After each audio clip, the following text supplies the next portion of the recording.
Всем привет! Сегодня я решил устранить проблему, которая раздражала меня уже довольно длительный срок.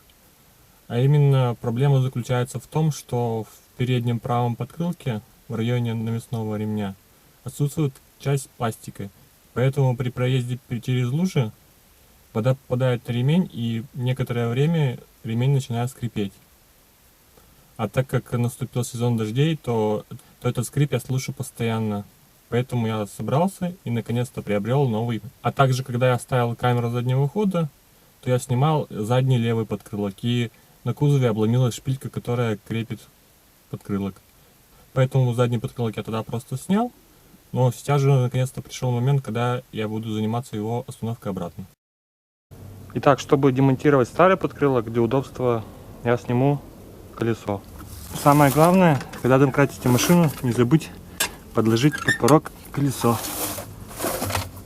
Так, если она свалится на колесо, и поднять ее с колеса будет намного проще, чем с земли. То есть вот в таком состоянии находится старый подкрылок. Не хватает части пластика, также отсутствуют некоторые крепежные клипсы.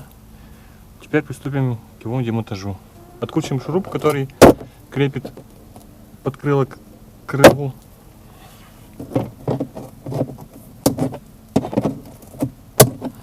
Первый откручен, теперь остается второй болт. Теперь нужно отсоединить пластиковые держатели подкрылка. Их, естественно, при замене нужно покупать новые, так как старые ломаются при снятии. И также нужно открутить данный болт, но перед снятием нужно смазать его ВДшкой, чтобы он проще открутился.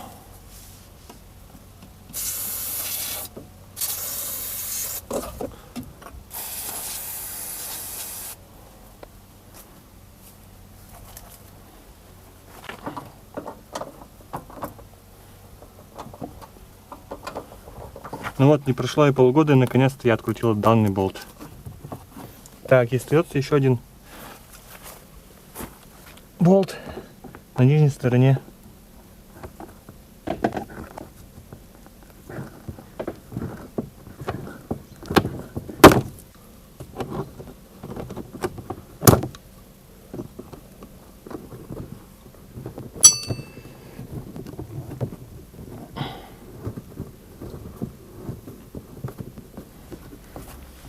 Итак, теперь пробуем демонтировать подкрыльник.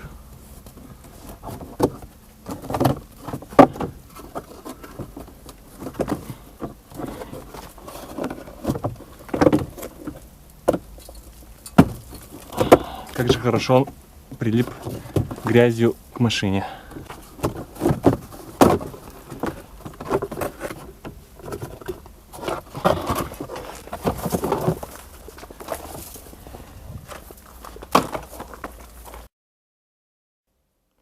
Так вот получается: сверху новый подкрыльник, снизу старый подкрыльник. У старого подкрыльника не хватает некоторых частей, а также сломана часть, которая защищает ремень навесного от попадания в брызг. Что касаемо качества, то старый подкрыльник немного жестче. На новом же присутствуют следы облоя, которые также необходимо перед установкой удалить канцелярским ножом. Итак, облой я удалил. Теперь можно приступить к установке подкрыльника на место.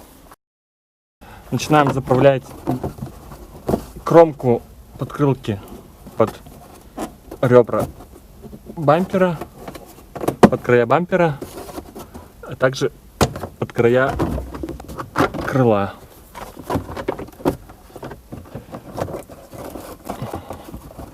Начинаем устанавливать болты, которые крепят подкрылок к крылу и бамперу. Я их почистил от грязи, от пыли. Теперь можно их легко и просто закрутить торксом Т20.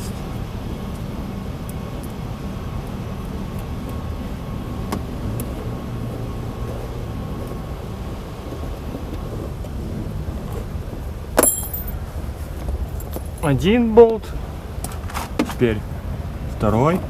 Пистоны я купил новые. Так, ставим первый пистон. на место.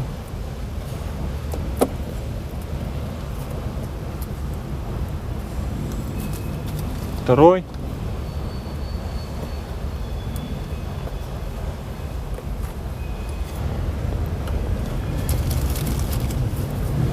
Третий пистон.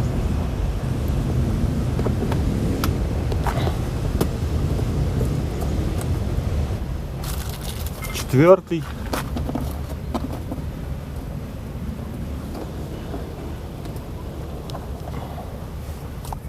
Пятый пистон.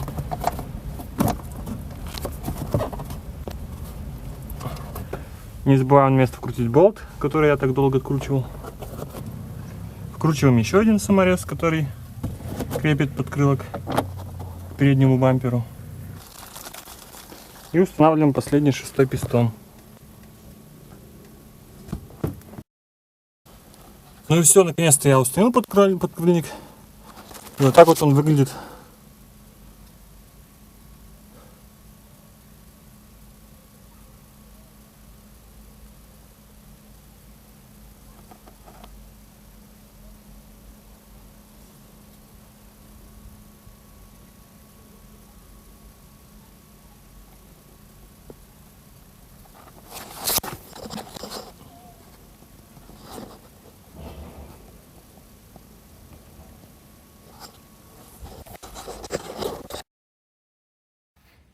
И вот, значит, задний подкрылок. И получается, когда я устанавливал камеру заднего хода, я снимал подкрылок. И шпилька, которая крепит вот это место, просто обломилась под корень.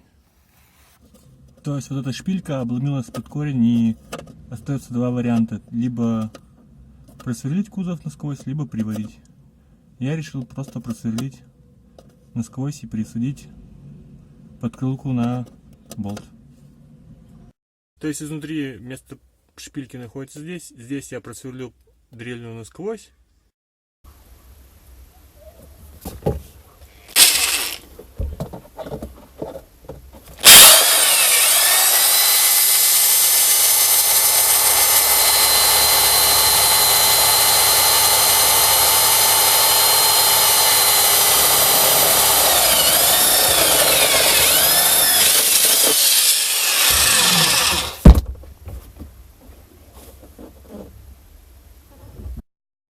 И вот так вот я закрепил задний подкрылок. То есть с внутренней стороны багажника это выглядит вот так. Промазал все хорошенько герметиком, чтобы внутрь багажника не просачивалась никакая влага. Ну что же, вот я и установил новый правый передний подкрылок. Самое сложное было открутить болт, который прикипел от времени. Я его откручивал примерно минут 15.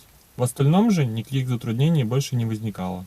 Теперь при преодолении водных преград я во много раз меньше буду слышать скрип от навесного ремня. Что касается заднего левого подкрылка, просверлить отверстие вместо шпильки и закрутить болт не составило никакого труда.